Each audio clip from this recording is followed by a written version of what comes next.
guys? Welcome back to the Standard of Truth podcast, where we discuss all things social, cultural, political, and theological from a biblical perspective. Dear ones, I wanted to come quickly and do this quick video to give you an update on what is happening to our Christian brethren in the Congo. Someone sent me this video, and it is a travesty. They have found over 70 believing Christians beheaded in the Congo. Beheaded. Yes, beheaded in a church in the Democratic Republic of Congo. Why is no one reporting this? Why does no one seem to care? Well, let me bring in Dexter Van Zyl, an expert on anti-Christian violence. Dexter, what can you tell us about this absolutely barbaric atrocity? Okay, well, first of all, it took place in the Democratic Republic of Congo, which is a huge country with about 105 million people, that right now is basically in a conflict with neighboring Rwanda over territory in Kivu. Okay? And the violence was perpetrated by an organization that was that is affiliated with ISIS. And the thing is that there are some people who have argued that they are essentially working on behalf of Rwanda, because Rwanda is a neighboring country that covets and is actually taking control of an awful lot of the mineral resources in Kivu. And so what this violence has done is demonstrated that the Congo cannot protect its citizens from violence in Kivu or in North Kivu. And so what people are worried about is that this is essentially an attempt to kind of destabilize the Democratic Republic of Congo and legitimize Rwandan claims to the minerals in the region. And I don't want to underestimate or downplay the ideological hatred by the perpetrators of this group who murdered these Christians. But the thing is that it's taking place against a backdrop of geopolitics in Africa. And what has happened is, and so if the Congo, under the leadership of Felix Tshisekedi, can't protect its borders, essentially it's going to have to go for help outside the country, and the people live there, and that's why people are worried about it. The Congolese that I've spoken to here in the States say, I said, wait a minute, are you telling me that the Rwandans are supporting this attack? And they said, yes. And I said, but Rwanda is a Christian nation. And they said, yes, but this will help destabilize the region where all of these minerals that are used for the iPhones that we make, that we use in our lives. And so clearly there's an ideological and a theological component going on, but there's also a strategic issue as well. Oh, it's terrible, isn't it? It's hard. As a former Peace Corps volunteer, I served in the Congo for about a year, 14 months in the 1980s. And the problem is that if this violence is allowed to continue and the average Congolese learns and recognizes, and the violence like this against Christians perpetrated by jihadists is not a new problem. It's been a problem in North Africa for a long time. And the problem is that trying to get people to pay attention to it is very difficult. Well, that's my second question is, you see the headline, 70 Christians beheaded, and you think, what? You almost can't fathom that headline. But is Islamic violence against Christians in Africa, is this an anomaly, basically? Oh, no, absolutely not. This takes place in a number of countries throughout the region. And there are some people who are worried that essentially what we're looking at is a jihad against Christians in numerous other places in North Africa. And routinely, we hear reports of these acts of violence. 70 Christians beheaded in the Congo. And what I find so troubling about this story is because, one, mainstream media is not going to report this because it is violence enacted against Christianity. I do believe there is a concerted effort to suppress this type of information because there is an anti-Christian sentiment, particularly not coming from the West. I'm talking about like here in the East, within our country, there has been anti-Christian rhetoric that has been on the rise. Thank goodness we do have President Donald Trump, who I would not affirm as a believer, but he is sympathetic and a friend to the Christian faith.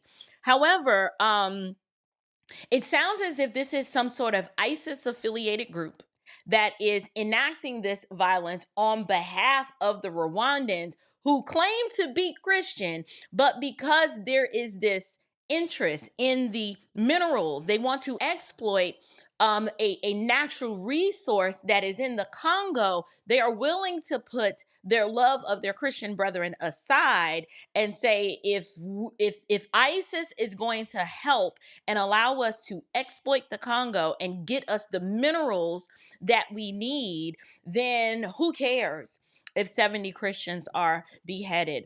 What I want to do now is I want to read two scriptures. One from the book of First Peter. When I first started my channel, I walked the ladies through the book of First Peter. And First Peter, it's very comforting, and it lends us so many sobering reminders of what Christians go through in this life, and persecution is one of them. And so while it is very devastating for us to hear of this news of the Christian persecution that is happening in other parts of the country, I'd like to read you something from First Peter chapter 4, verse 12. It says, "Beloved, do not be surprised at the fiery trial when it comes upon you to test you, as though something strange were happening to you. But rejoice insofar as you share Christ's sufferings, that you may also rejoice and be glad when his glory is revealed. If you are insulted for the name of Christ, you are blessed, because the Spirit of glory and of God rests upon you. Let none of you suffer as a murderer or a thief or an evildoer or as a meddler. Yet if anyone suffers as a Christian, let him not be ashamed, but let him glorify God in that name." Listen, this is a hard word for us. And it's a hard word because here in where we live, in America, Christian suffering is not a topic that's top of mind. We don't hear a lot of churches preach on suffering and persecution and the grace that God affords us during those fiery trials. However, First Peter, if we understand contextually when it was written at a time of heavy Christian persecution. And so, although suffering as a Christian doesn't feel good, it is for but a little while. However, at the same time, we do want to bring attention to this atrocity, because 70 Christians have been beheaded by the enemies of God. ISIS is a Islamic terrorist group that actually hates Christians, and they have no problem enacting violence on those who claim the name of Christ. And what's disturbing to me is how the Rwandan government is basically sanctioning and allowing this terror to take place because they have an economic interest in doing so. They actually want to exploit the Congo. There's this other verse that I'd like to read, which is from First Peter as well. And it is from chapter 3 that says, "Now, who is there to harm you if you are zealous for what is good? But even if you should suffer for righteousness' sake, you will be blessed. Have no fear of them, nor be troubled. But in your hearts, honor Christ the Lord as holy, always being prepared to give a defense to anyone who asks you for the reason for the hope that is in you. Yet do it with gentleness and respect, having a good conscience, so that when you are slandered, those who revile your good behavior in Christ may be put to shame. For it is better to suffer for doing good, if that should be God's will, than for doing evil." Dear friends, we are reminded that our brethren in the Congo, they suffered for a little while, and we don't know the atrocities that they suffered this side of heaven at the hands of this ISIS terrorist group. However, I would just want to encourage us to pray for the loss, pray for the families that are suffering from the loss of their loved ones. And then also let us lead with the gospel. Our feet are prepared with the gospel of peace. Christianity is a religion of peace, but it's not a religion of violence either. It's just one of non-aggression. And so I would just encourage you to be sober minded. While it is yet day, let us continue to be busy working with our hands, sharing the gospel to a lost and dying world, because the days are growing darker. Christian persecution is going to increase, and we are going to need each other, the body of believers, to strengthen one another as we approach these dark days ahead.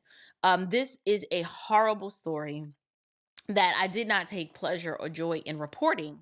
However, you probably did not hear about this on the mainstream news. And so, therefore, I thought it was important to share this information with my audience. And the problem is that what happens when the Christians start to fight back? Are we going to start to see the equivalent of an interreligious war in the continent? And the problem is that there's going to be huge problems with this. The problem is that first of all, the reason why this doesn't get as much traction as say, uh, the conflict, the Palestinian suffering in Gaza is because there's just not that many reporters on the ground. And the Congo is a huge, dangerous place to be a reporter. And frankly, also, there's just a fair amount of ideological indifference to anti Christian violence on the part of reporters in the West. And Dexter, I think that's the question. If you were to replace 70 Congolese Christian with any other minority group, 70 Palestinians were beheaded, 70 people at a pride parade were beheaded. This would be the biggest news story of the decade.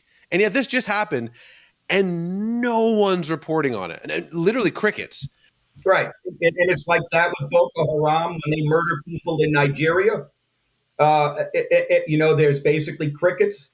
And I think a lot of it has to do with the fact that we have essentially kind of an anti Christian bias on the part of people who run the media. And the thing is that I think there's another factor is that essentially Christianity has been lumped in with essentially this whole notion of settler colonialism, and that whatever violence is directed their way is largely a consequence of the violence perpetrated by Christians in years past. But I'm going to tell you, I lived in Zaire. I lived in the DRC when it was called Zaire, and one of the reasons why I became a much more devout Christian was because of the church that I went to every Sunday morning as a volunteer. Okay, and I would go and talk to the local pastor when I had like spiritual crises as a volunteer. And the thing is that so what has happened is that Black African Christians, okay, have suffered the consequences of hostility towards Western civilization and Christianity itself, in part because people don't care what happens to Christians unless it can be blamed. And part of it has to do with the fact that if the perpetrators are dark skinned, well, then we're going to have to give them a pass. I noticed something that this gentleman said. He said the Black African Christians in Africa are suffering greatly under heavy persecution, but no one in the West seems to care. Not because they're, he was like, yes, they are Black, but the reason why no one cares is because they are Christian. And so I just wanted to highlight this to let people know that, listen, we are not called, the world is going to hate us, right? They are going to revile and say all manner of evil against us. However, we are not to be dismayed. Christ has overcome the world. And whatever suffering that or persecution that we may experience this side of heaven, it pales in comparison to the glory that is to be revealed in the last time. And so we can do both, and we mourn for our brethren who are suffering under heavy persecution as much as it depends on us. If we can do something about it, we should.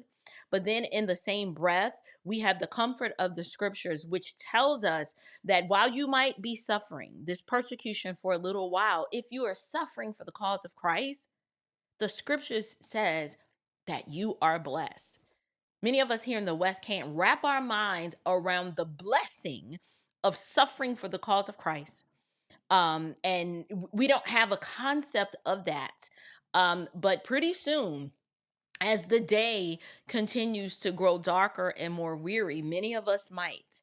And so I just pray that the believers, the genuine believers, those who are born of God, that we would be strengthened in our spirit and become more resilient so that we can withstand the persecution that is to come in the days ahead. You guys, let me know what you think about this story, why no one is reporting it, and just leave me your thoughts down in the comments box below.